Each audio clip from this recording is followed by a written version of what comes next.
Hi everyone, I'm Patty Aubrey and I'm here with Jack Canfield for another segment of Ask Jack, where our community sends in questions to get Jack's feedback and answers questions. So are you ready to go today? I am. All right, great. We have some good ones.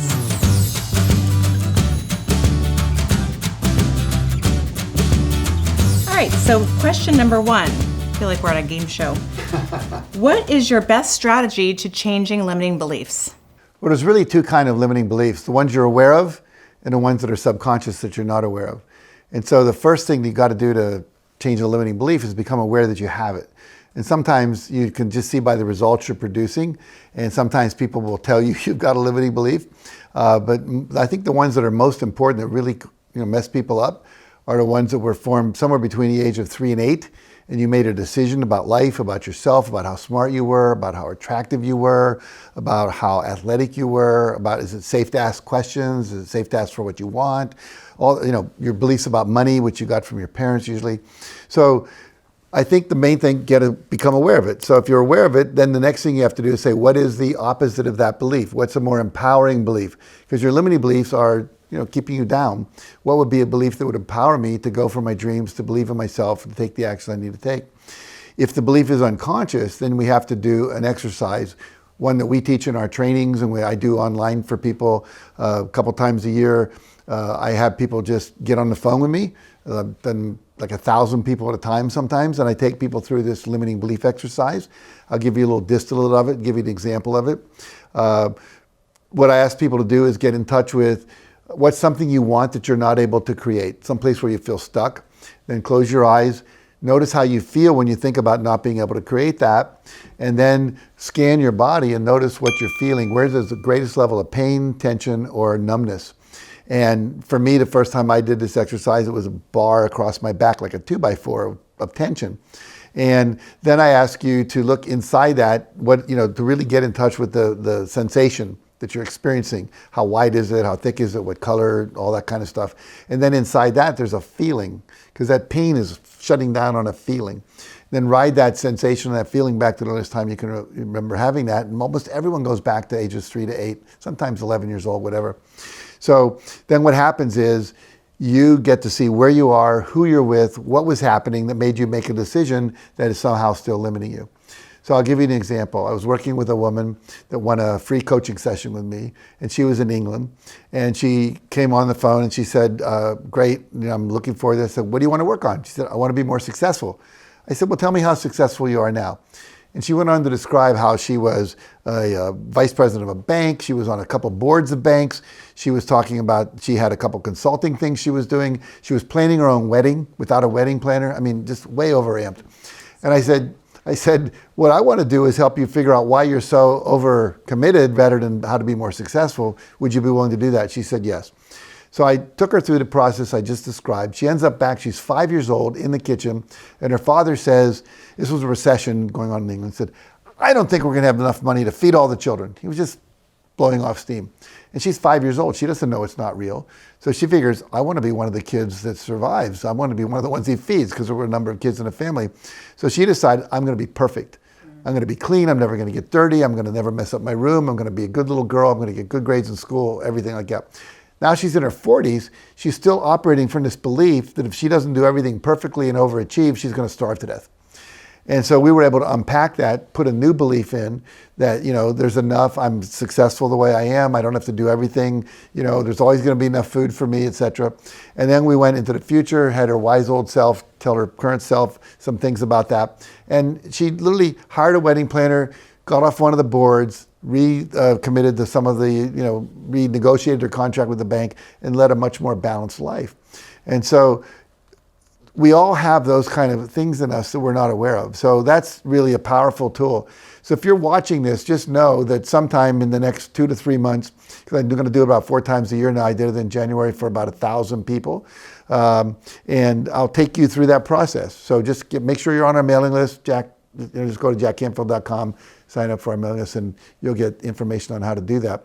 But I think the main thing is know that you have a limiting belief. What's the opposite? And once you have the opposite, create an affirmation for that belief. I am smart enough to do anything I want. Money comes to me easily and effortlessly under the grace of God. Whatever you want to say, it's the opposite of, money doesn't grow on trees, or you can never have what you want. And, I can have everything I want. Money's not the root of all evil. Money's the root of all philanthropy. So we create the opposite and we put it in through repetition. That becomes the new belief. And then we are no longer affected by the old one.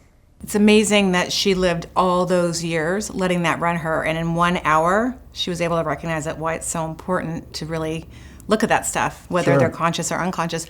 I get the perfect thing. My brother was a nightmare, and so when I got to first grade, they were, there's another Mitchell coming in.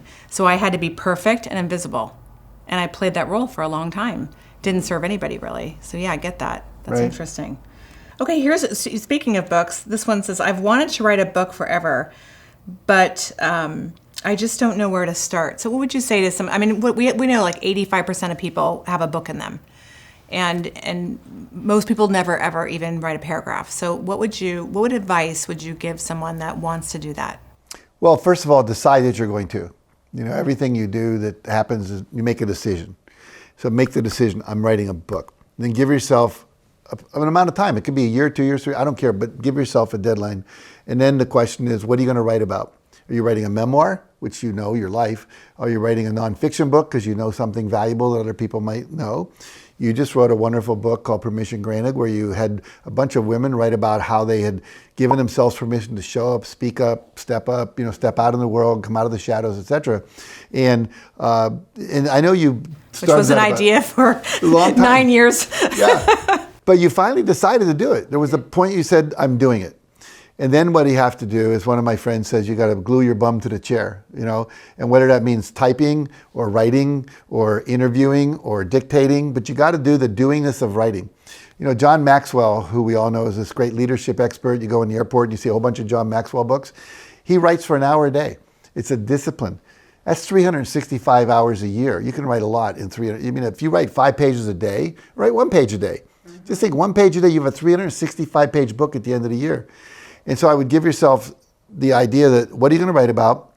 Think about all the things you have to say. Just make notes of all the things you have to say.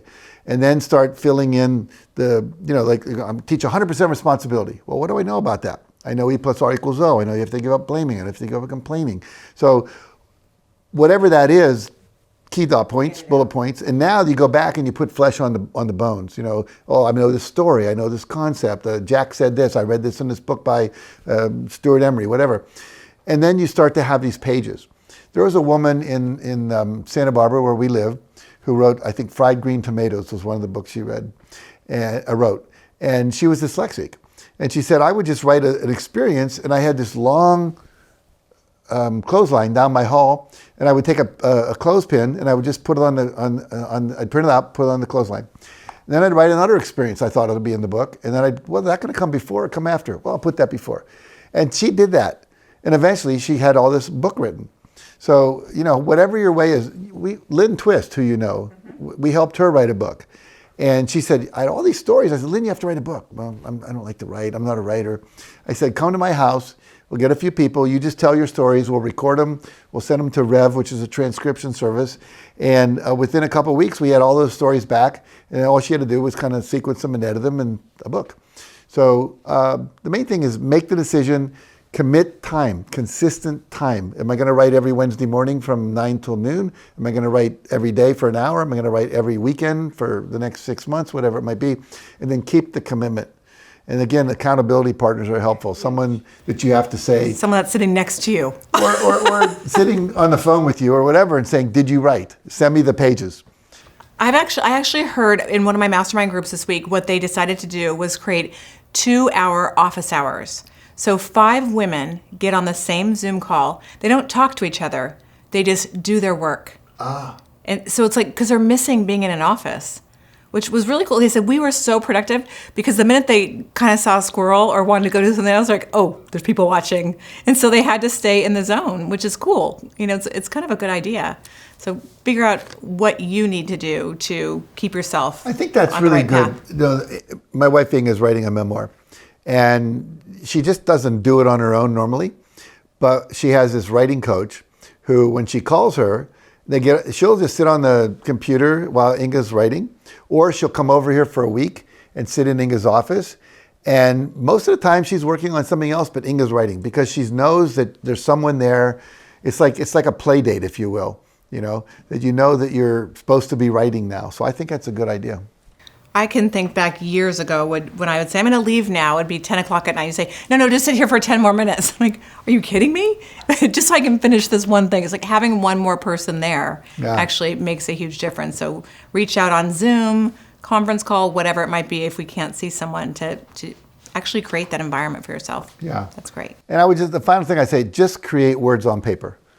I like the clothesline thing because I think people have this idea that you start writing a book from the introduction and you go straight through the end. And that's never the case. Right. I mean, we cut and paste and glue and color all over things and do all kinds of crazy stuff to reorganize things. So I think there's a misconception out there that it just flows out of some people, and that's not true. No, when I wrote the Success Principles, which was 64 principles, revised one was 67, I didn't do them in order. I might have written the 5th chapter before I wrote the 1st chapter, and then in the 8th chapter, I just got inspired to write that, or something came into my thoughts and went, I should add that, and then I just really got into it. So, and then it was like putting it all together. What makes the most sense? What's the order for this? Good. All right. But just do it, basically. Yeah. Okay. All right. The next question. I'd love to do what you do, Jack. I want to inspire people to believe it's possible, but I find myself comparing myself to you. What is your advice? Don't do that. It's a bad idea. I've been there, done that. It doesn't work. No, well, I say in our seminars, comparison is the fast track to misery. No one's ever compared themselves to someone they were better than. We always compare ourselves to someone who's better than us. If you're an actor, you start comparing yourself to Robert Redford or to Tom Hanks or something like that, And so the same thing in athletics. You're comparing yourself to the Olympic athletes, to Michael Jordan, whatever. And I just watched The Last Dance, which is this series of documentary videos about Michael Jordan's last year. And the reality is, anyone who was comparing himself to Michael Jordan, including superstars, you're not going to win. They weren't going to win because he was the best at that time. So instead of comparing, it's like, what can you do to start? So we actually created Train the Trainer Online, which is a certification that literally is a how-to step-by-step guide to get there with scripts and slides and everything else. So knowing that we have that, and I'm sure anybody watching has probably heard that before, what advice would you give them on just going for it? Like you always say, just lean in, but what's one thing to really get, believe it's possible? I mean, if you could say one thing in one sentence, what would it be? Well, let me start by saying this. If you find yourself comparing yourself to somebody, the first thing you're telling yourself is, I'd like to be like them. The second thing is, let yourself be inspired by them rather than judging you're less than them, that you don't have the qualities. I believe if you're inspired by somebody, that quality or whatever that is that inspires you, their excellence, their compassion, their skill set, whatever, is resonating in you. That's why you're attracted to that person. We're all attracted to different mentors. Some people are attracted to Tony Robbins, some people to Lisa Nichols, some people to me, some to Brian Tracy, some to you, whatever. So the reality is that you're going to be attracted to someone who's vibrating or attacking the same issues or trying to empower people the same way that you are. And then let yourself be inspired, and then do what neuro-linguistic programmers do, NLP, model that person. In other words, let them be someone you say, I want to be. Remember Michael Jordan, we just talked about, be more like Mike. That was a whole campaign for Nike for a while, or one of the products he was, sponsoring. So the point being that once you now know you want to be that, then as you said, find what are the resources available. So we have our online training program. We have our live training program. And let yourself then put yourself in a student position and learn as much as you can. And you're not going to be as good as me the first time you do it. There's just no way. It's taken me, I'm 76. So the reality is what happens, it took me a lot of years to get here. I always tell people, if you want to be a great trainer, a speaker, a coach, it's a triathlon. It's not a sprint. It's going to take you a while. We talk about, I think it was Malcolm Gladwell said it takes 10,000 hours to become an expert.